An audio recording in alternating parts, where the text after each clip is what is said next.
First of all, good morning. The Gospel mentions about wine skins. What is a wine skin? A wine skin is a container for wine. It was used during the old times, especially by travelers.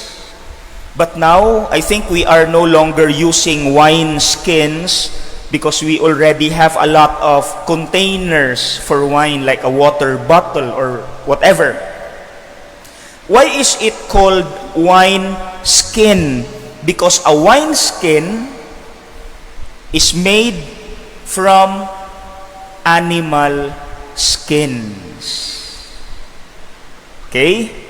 Now, what does the gospel say? Jesus said,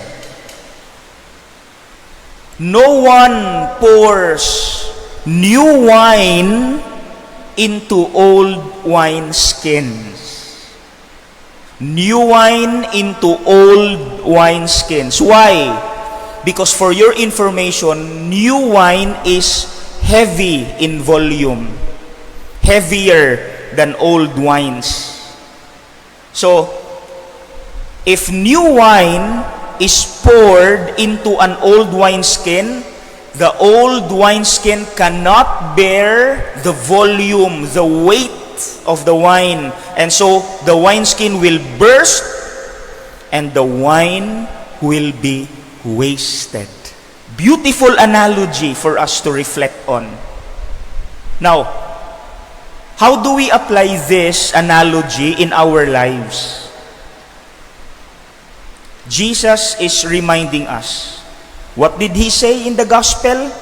New wine is poured into new wine skins. What do we mean by that? Brothers and sisters, this is the new wine. The new wine represents the Word of God. Why new?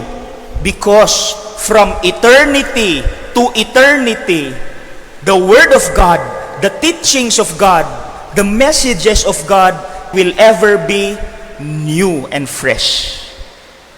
It will always be applicable in every year, in every age, in every situation, in every context. The Word of God will always be new and fresh, relevant from eternity to eternity. This is the new wine. And who are the wineskins? You and me. We are the wineskins. Now, what does Jesus mean about new wine must be poured into new wineskins? What do we mean by that? We are called by God today and every day to be new wineskins. In other words, to let go of our old bad habits.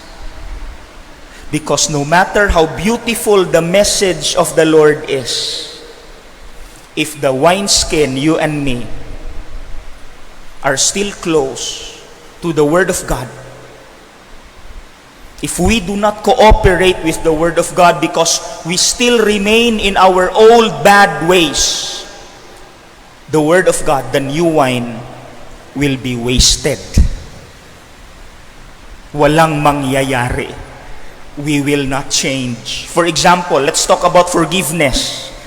I know forgiveness is one of the most difficult teachings of Christ. Do you agree? Jesus always tells us, love your enemies, forgive your enemies, love your enemies, forgive your enemies. That's the new wine. But if we, the wineskins, remain in our old bad habit, and that is what we call pride and ego, we will not be able to forgive an enemy. We will not change. We will remain in our pride and ego. Nothing will happen. The Word of God will be wasted like new wine into old wineskins. No matter how beautiful the words of Jesus are, love your enemies. But if we remain in our old wineskins, this will be wasted. We will not change. And we will not be able to forgive our enemies. So let me end with an assignment for us to answer. Okay? Please answer this. Do you have an old bad habit in you right now which you still cannot let go of it, although you know it is evil, it is a sin, it is bad, simply because you still love doing it? You are still comfortable with it. Meron ba? Sige, please check the self. Do you have an old habit right now, an old wineskin in you, an old bad habit which you still cannot let go? Kasi masarap pa ang bawal eh. Masarap pa eh, kahit alam mong mali. Kahit alam mong mali, you still cannot let go of it because comfortable ka pa. What is it? If there's any, what is it?